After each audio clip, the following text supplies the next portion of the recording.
Hello friends, welcome. आज अपन यहाँ पे मॉक पेपर रीजनिंग का 6 देखने वाले हैं जो लेवल 3 के क्वेश्चंस है। इसके बाद लेवल 4 एंड लेवल 5 के भी और 4 पेपर्स ऐड होंगे, plus important plus expected questions. Okay, इसके बाद इंग्लिश के क्यूटी के भी पेपर्स आएंगे। सेम इंपॉर्टेंट और एक्सपेक्टेड क्वेश्चन मैं पोस्ट करूंगा। जिन्होंने अभी तक चैनल को सब्सक्राइब नहीं किया है वो सब्सक्राइब कर लो ताकि आपको नोटिफिकेशंस मिल जाए। और जो भी पेपर्स दे रहे हैं वो मेरे साथ प्रैक्टिस कीजिए ताकि आपकी प्रैक्टिस हो जाए और पेपर इजी सिर्फ देखने से नहीं होगा। रीजनिंग और मैथ्स जो है वो आपको प्रैक्टिस करना ही पड़ेगा क्योंकि स्पीड आनी चाहिए। ओके, विदाउट स्पीड अपन पेपर को सॉल्व नहीं कर सकते, इसलिए आपको प्रैक्टिस होना बहुत जरूरी है। ठीक है, तो स्टार्ट करते हैं अपन। यहाँ पे देखिए, अब यहाँ पे फर्स्ट जो है वो सीरीज का क्वेश्चन है।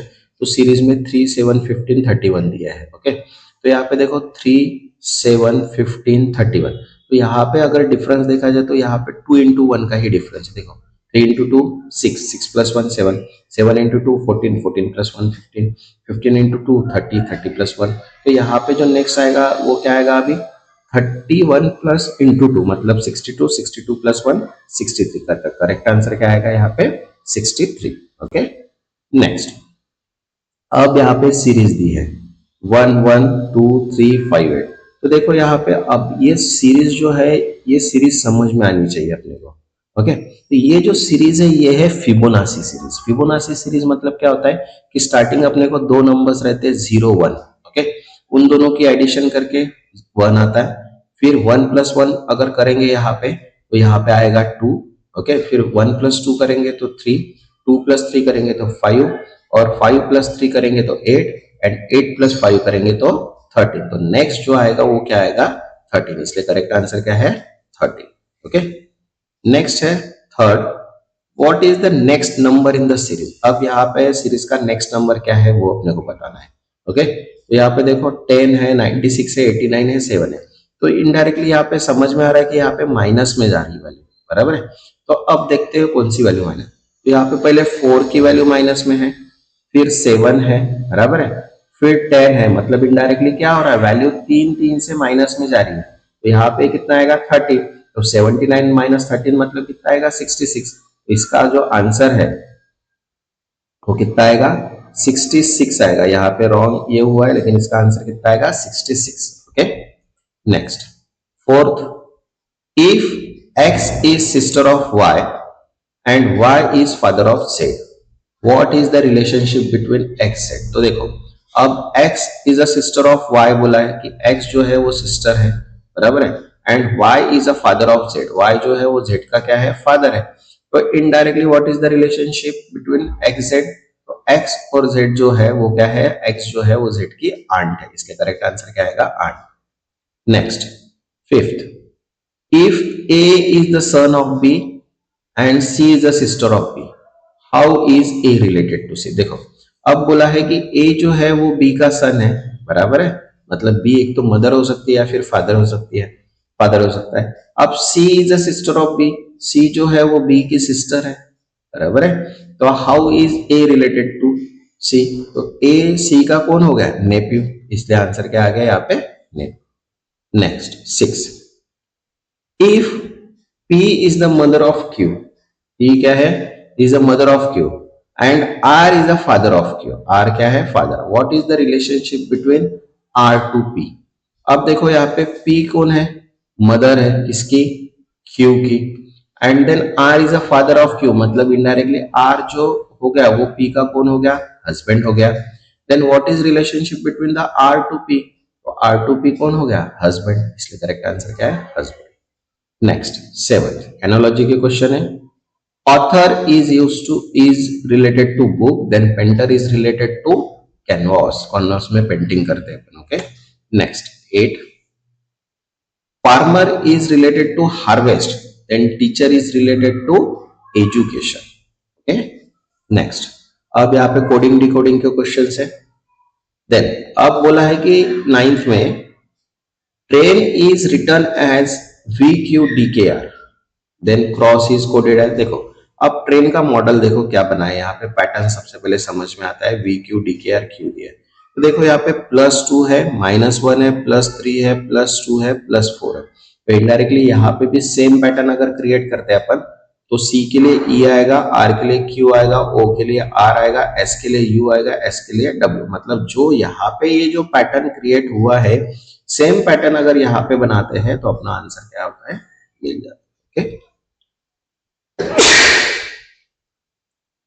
Next question 10th, if in certain code hello is written as KNORR and world is written, तो देखो अगर हेलो और के की बात करते तो यहाँ पे कितने बार 3 टाइम्स से प्लस हो, तो वर्ल्ड के लिए भी अगर 3 टाइम्स से अगर प्लस करते तो ZRUOG इसका क्या आएगा आंसर। ये शायद अपना हो चुका है पहले। ओके, अब यहाँ पे देखो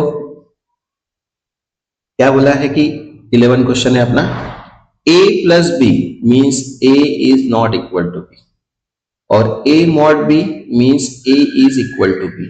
what is the meaning a plus b mod c? तो a प्लस b मीन्स क्या हो गया, a is not equal to b and b mod c मतलब क्या होगा, b is equal to c। तो इनडायरेक्टली यहाँ पे a is equal to b। Okay, a plus B means a is not equal to b आना चाहिए, तो a is not equal to b and b is equal to c। मतलब ये जो b वाला आंसर है ये इसका क्या है, करेक्ट आंसर है b वाला। ओके, नेक्स्ट देखो, अब यहाँ पे बोला है if gamble is coded as IBOCNF how is table coded. तो इनडायरेक्टली गैम्बल के लिए देखो IBOCNF दिया है, तो टेबल के लिए क्या होगा ये अपने को निकालना है। तो यहाँ पे अगर पैटर्न देखते तो G और I में +2 है, A में +1 है, B और O में +2 है, B और C में +1 है, L और इसमें 2+ है और E में 1+। तो टेबल का भी सेम पैटर्न अगर क्रिएट करते हो तो TB, AB, DB, BD, LM and EG मतलब +2 +1 +2 +1 +2, इसलिए करेक्ट आंसर याद। Okay, next 13। अब यहाँ पे बोला है 13 में, a person is facing east and walk 40 meter, turn left and walk 10 meters, turn left again and walk 40 meters, in which direction he is now facing from starting. तो देखो ए से अगर स्टार्ट करते हैं अपन तो ईस्ट की तरफ 40 पॉइंट गया, फिर लेफ्ट टर्न होके 30 मीटर गया, देन लेफ्ट होके फिर से 40 मीटर गया। तो अब ये कौन से डायरेक्शन पे है, यहाँ से ये जो डायरेक्शन ये है नॉर्थ, इसलिए करेक्ट आंसर क्या है इसका, नॉर्थ। Okay, next 14। अब यहाँ पे बोला कि if a person walk 20 meter west then turn north and walk 40 meters and finally turn west and walk 30 meters, how far he is from starting point. तो देखो इनडायरेक्टली ए एंड बी अगर देखते हैं तो ए और बी जो है वो लेफ्ट एंड वेस्ट गया 20 मीटर, देन यहाँ से नॉर्थ गया 40 मीटर्स, देन यहाँ से फिर से वेस्ट गया वो 30 मीटर। तो यहाँ से और यहाँ से ये जो डिफरेंस है ए डी का, ये अपने को निकालना है। तो जब ये ए डी का जब निकालना है तो यहाँ पे लगता है पाइथागोरस थ्योरम। पाइथागोरस थ्योरम में अपन क्या करेंगे, ए बी और बी सी इनका स्क्वायर निकाल के प्लस करके जो आंसर आएगा वो इसका क्या रहेगा 64 पॉइंट, मतलब इसका अप्रोक्सीमेट आंसर कितना आएगा 65। Okay, next 15। अब यहाँ पे बोला है a man walk 60 meter north then turn right and walk 80 meters, after that he turn right again and walk 60 meter, how far he is from starting point. तो देखो ए position अगर देखते हैं तो सबसे पहले नॉर्थ में 60 किलोमीटर गया, देन यहां से राइट में 80 मीटर्स गया वो। ओके, देन सी से डी तक आया 60 मीटर, तो यहाँ पे जहां से स्टार्ट किया था वहीं पे आया, लेकिन इसका और इसका जो डिफरेंस है वो कितना है 80 का। ये जो डिफरेंस है देखो 80, तो ये भी क्या है 80 है, इसलिए करेक्ट आंसर क्या है इसका 80। नेक्स्ट है 16। In a row of 12 people if A is 5th from the left and B is 8 from the right position, तो how many peoples between A and B। तो अब टोटल देखो यहाँ पे बोला है 12 पीपल है, A की 5th पोजीशन है और B की राइट हैंड से 8th पोजीशन है। तो राइट हैंड से अगर पोजीशन देखते हैं तो देखो 12 माइनस 8 प्लस 1, तो लेफ्ट हैंड से कितनी पोजीशन आई 5th पोजीशन। तो पोजीशन दोनों की क्या है 5th है, तो 0 बिटवीन 2 पीपल, मतलब दोनों के बीच में क्या है 0 पीपल है। यहाँ पे 0 आना चाहिए, रॉन्ग हुआ, यहाँ पे 0 आंसर आएगा। Okay, next question 17। अब बोला यहाँ पे if there are 15 people in row A is sitting at second position from the left, while B is positioned at the fifth position from the right. How many peoples are between A and B? तो देखो total peoples कितने हैं 15. ए की position अगर निकालते हैं तो left से कितना है सेकंड है. बी की पोजीशन लेफ्ट हैंड से अगर निकालते हैं तो 15 माइनस 5 प्लस 1 मतलब लेफ्ट हैंड से ए की पोजीशन हो गई 11. ओके, तो अब अगर 2 एंड 11 के बीच की अगर बात करते हैं तो एक को अगर छोड़ देते हैं तो इनडायरेक्टली यहाँ पे 11 माइनस 2 माइनस 1, तो पोजीशन कितनी आई 8, क्योंकि जो खुद का पर्सन है वो अपन यहाँ पे लेफ्ट की पोजीशन में एक माइनस करेंगे इसलिए. Okay, next 18. If there are 8 people in a row, A is fourth position from the left, while B as fifth position from the right. What is the position of A from right? तो देखो total position यहाँ पे 8 है. अब position of A देखते हैं तो left hand से कितनी है फोर्थ है. अब position of A from right hand से अगर देखते हैं तो 8 माइनस 4 प्लस 1 मतलब राइट हैंड से कौन सी पोजीशन है फिफ्थ पोजीशन है, तो इसलिए करेक्ट आंसर आया फिफ्थ. Okay, next 19. अब यहाँ पे बोला है कि in a circular arrangement 12 peoples, if A is opposite to the B, A जो है वो अपोजिट है, then how many peoples are sitting between A and B. तो ए एंड बी अगर दो है तो उनके बीच में अगर देखा जाए तो इनडायरेक्टली 6 पीपल होते हैं, इसलिए इसका आंसर जो है वो बी वाला है 6. ओके, ये नहीं है एक्चुअली, इसका आंसर 6 है. Okay, next 20.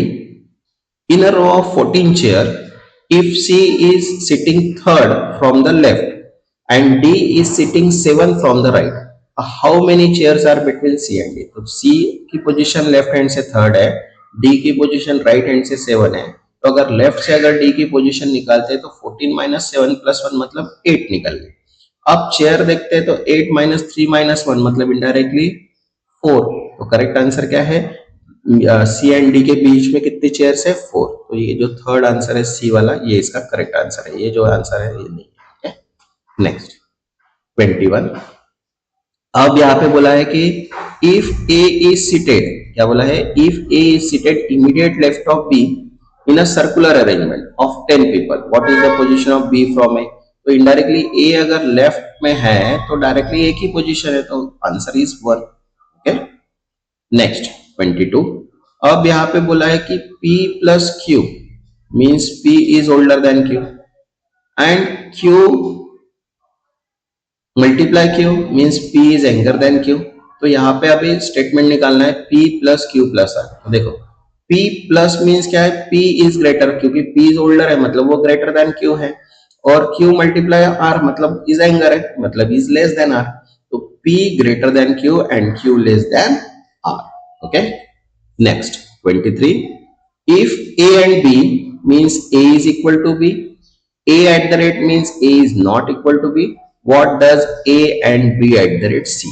Okay, तो A at the rate B C मतलब क्या है, A is equal to B and मतलब is equal, and then बोला है कि B is not equal to C, क्योंकि यहाँ पे B at the rate मतलब not equal, तो A equal to B and A not equal to C भी हो सकता है, क्योंकि B उसके बराबर नहीं है मतलब इनडायरेक्टली वो उसके बराबर नहीं है. Okay, next 24. If x plus y means x is greater than y, yz means indirectly y is less than z, and what does x plus y minus z. तो x plus y minus z मतलब x is greater than y, plus मतलब and y मतलब y is less than z. तो x greater than y and y less than z इसका correct answer. Next odd man out निकालना है. तो यहाँ पे देखो ऑड मैन आउट की अगर बात करते हैं तो ये सारे जो है 1 3 6 10 15 ये जो सारे हैं ये न्यूमेरिक नंबर्स है, बराबर है. यहाँ पे अगर डिफरेंस देखा जाए तो डिफरेंस कुछ भी नहीं दिख रहा, सभी जो है वो लाइनअप में है. यहाँ पे 2 का डिफरेंस है, यहाँ पे 3 का है, यहाँ पे 4 का है, यहाँ पे 5 का है और यहाँ पे 6 का डिफरेंस है. तो ऐसी कोई नहीं, इसलिए आंसर क्या है नो. नेक्स्ट यहाँ पे देखते हैं तो 22 है, 20 33 44 55 66 एंड 78. तो 78 क्या है, ऑड है, क्योंकि all are divisible by 11. Okay, but not 78. Next 27. अब यहाँ पे 2 4 8 12 16 दिया है. तो यहाँ पे देखो 2 4 जा 8, 4 2 जा 8, 8 2 जा 16 होना चाहिए, लेकिन यहाँ पे बीच में कितना आया 12. तो करेक्ट रॉन्ग आंसर क्या है 12. नेक्स्ट 28। अब यहाँ पे बोला है कि all cats are animal, some animals are pet. तो ऑल कैट, देखो कैट्स निकाला है और ऑल कैट्स मतलब इसके ऊपर से निकाला है कि मतलब ये जो सभी है ये। अब बोला है कि सम पेट्स आर एनिमल, मतलब सम पेट्स, ये जो इतना पार्ट है ये क्या है, एनिमल है। तो यहाँ पे देखो क्या बोला है कि some animals are not cat. Yes, some animals are not cat, क्योंकि some cats are, all cats are animal but some, all animals are not cats. Okay, next 29। यहाँ पे बोला है कि some fruits are sweets, all sweets things are delicious. अब यहाँ पे conclusion दिया है कि देखो सम फ्रूट्स आर, तो फ्रूट्स निकाला है और सम फ्रूट्स क्या है, स्वीट्स है, और ऑल स्वीट्स क्या है, डिलीशियस है। तो यहाँ पे some sweets things are fruit, तो आंसर क्या है वो। नेक्स्ट जो है यहाँ पे 30 है, तो some vehicles are car and all cars are machine. तो यहाँ पे इसका कंक्लूजन आप मुझे कमेंट सेक्शन में बताना इसका आंसर क्या आता है। ओके, अगर डायग्राम देखा जाए तो आप इसको खुद से ही बनाना है कि सम व्हीकल जो है, तो व्हीकल, सम व्हीकल, ये vehicle and some car and all cars are machine. तो ऐसी डायग्राम बन सकती है इसके, और इसका आंसर आप मुझे कमेंट सेक्शन में बताइएगा। ओके, तो जिन्होंने अभी तक चैनल को सब्सक्राइब नहीं किया है वो सब्सक्राइब कर लो। नेक्स्ट जो है वो मॉक पेपर 7 रहने वाला अपना रीजनिंग का, और इसके बाद अपन जैसे 10 मॉक पेपर्स होते हैं तो उसके बाद इंपॉर्टेंट प्लस एक्सपेक्टेड क्वेश्चंस मैं यहाँ पे पोस्ट करूंगा, English, reasoning, QT and GK. Okay, तब तक के लिए गुड बाय, थैंक यू।